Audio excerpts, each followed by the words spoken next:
আমার কাছে আজকে মনে হয়েছে বিরোধী দলের পক্ষ থেকে সত্যিকারভাবে আইন প্রণয়নের কাজে যথাযথ ভূমিকা পালন করা হয়েছে। ধন্যবাদ মাননীয় সদস্যদের।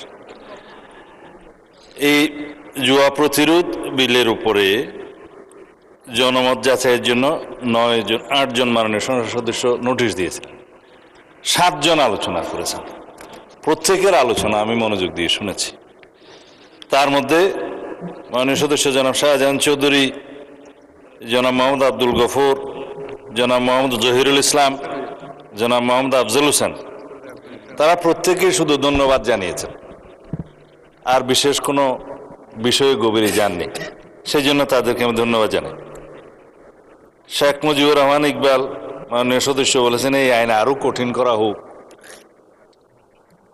তারপরে জনাব আমির হামজা সাহেব মাননীয় সদস্য পবিত্র কোরআনের আয়াত পাঠ করে বলেছেন এই আইন শয়তানের জুয়া এবং মাদক এটা যেহেতু গুরুত্বপূর্ণ জনমত যাচাই দেয়া হোক।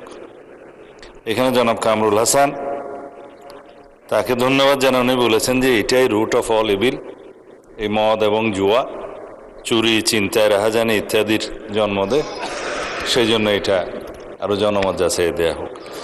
মাননীয় স্পিকার, একসাথে যেহেতু জনমত যাচাই এবং বাছাই কমিটির আলোচনা হয়েছে, তো বাছাই কমিটিতে 2 জন সদস্য গুরুত্বপূর্ণ আলোচনা করেছেন, একজন মনে হয় আরেকজন মধ্যে আলোচনা করেন। মাননীয় সদস্য জনাব আক্তার হোসেন এই সংক্রান্ত স্থায়ী কমিটিতে সদস্য ছিলেন, আর এই বিলের উপরে তিনি যথেষ্ট বক্তব্য সেই কমিটিতে প্রদান করেছেন।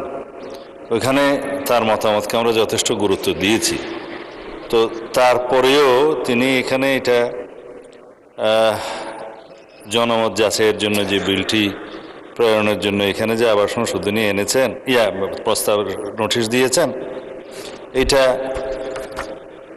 একসাথে বাছাই কমিটির কথাও বলেছেন কিনা আমি জানি না, বাছাই কমিটি তো আরও আছে।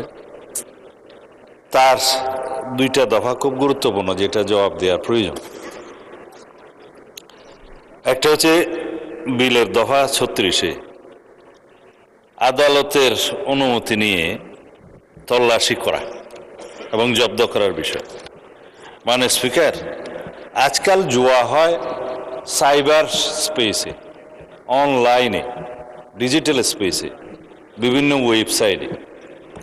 এখানে আদালতের অনুমতি নিয়ে তল্লাশি করার যে সময়টা, সেই সময়ের মধ্যে সেই প্লেস অফ অকারেন্স এবং সেই যে ক্রাইম সংগঠনের এটা তার মধ্যে অপসারণ হয়ে যাওয়ার সম্ভাবনা আছে। ইনফরমেশন লিক হবে, আদালতে যাওয়া, অনুমতি নেওয়া।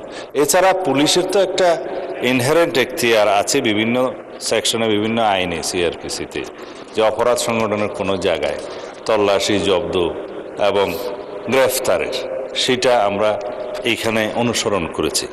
তো সেই জন্য এই দফায় ওনার যে প্রস্তাব সেটা গ্রহণযোগ্য নয়।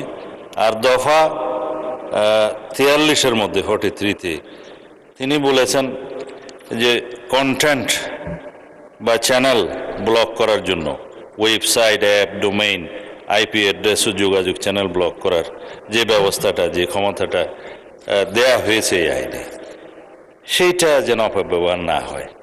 তা আমি মাননীয় সদস্যকে অনুরোধ করব, এটা ডিজিটাল সিকিউরিটি অ্যাক্ট নয়, এটা কোনো সাইবার সিকিউরিটি অ্যাক্ট নয়, যেটার উপর আমরা বিল আনার জন্য চেষ্টা করছি। এটা আমাদের আইন প্রণয়ন প্রক্রিয়ার মধ্যে আছে, এটা আমরা ক্যাবিনেটে আলোচনাও করেছি, ড্রাফটও হয়েছে।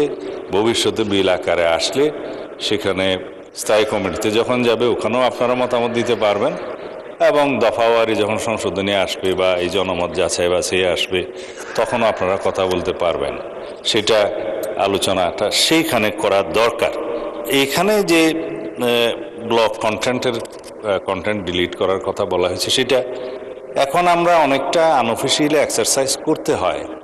বিভিন্ন ওয়েবসাইটে যে জুয়া এখন পরিচালিত হচ্ছে অবৈধভাবে, সেগুলো ডিলিট আজকে একটা করে দিলে আগামীকালকে আবার একটা ওয়েবসাইট, আবার একটা অন্য। মাননীয় মন্ত্রী, এখন শুধু জনমত যাচাইয়ের ব্যাপারে আমরা ভোটে দেব, তিনি- আপনি সংশোধনী সম্বন্ধে পরে বলতে পারবেন।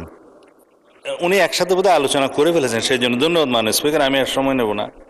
তা আপনি যেহেতু মাননীয় সদস্য অধ্যাপক মুজিবুর রহমানের ইন্নামাল খামর ওয়াল মাইসু সম্পর্কে বলে ফেলেছেন, আমি আর এখানে জবাব দেওয়ার দরকার নেই। আমরা দুইটোই একসাথে অ্যাড্রেস করছি।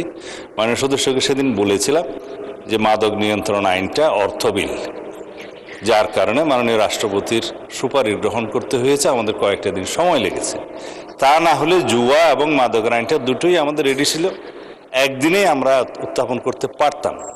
তো এইটা আপনার টেবিলের সামনে আছে, উত্থাপিত হয়েছিল, পরে আজকে স্থায়ী কমিটিতে, না 2 দিন আগে স্থায়ী কমিটিতে এটা আলোচনা হয়েছে। আজকে স্থায়ী কমিটির রিপোর্ট প্রদান করা হবে। টেবিলে বোধহয় সবার কাছে গিয়েছে, ইতিমধ্যে রিপোর্টটা দিলে তো সেই রিপোর্ট অনুসারে ওখানে একটু পরিবর্তনও আনা হয়েছে, আপনাদের পরামর্শ মাফিক একটা ধারা অ্যাড করা হয়েছে, সেইটা সহ এখানে রিপোর্ট উত্থাপিত হয়েছে। সেটা যখন আমরা বিবেচনার্থে গ্রহণ করার জন্য আলোচনা করব, তখন মাননীয় সদস্য সেখানে কথা বলতে পারবেন। মাননীয় স্পিকার, এখানে আমার বক্তব্য শেষ।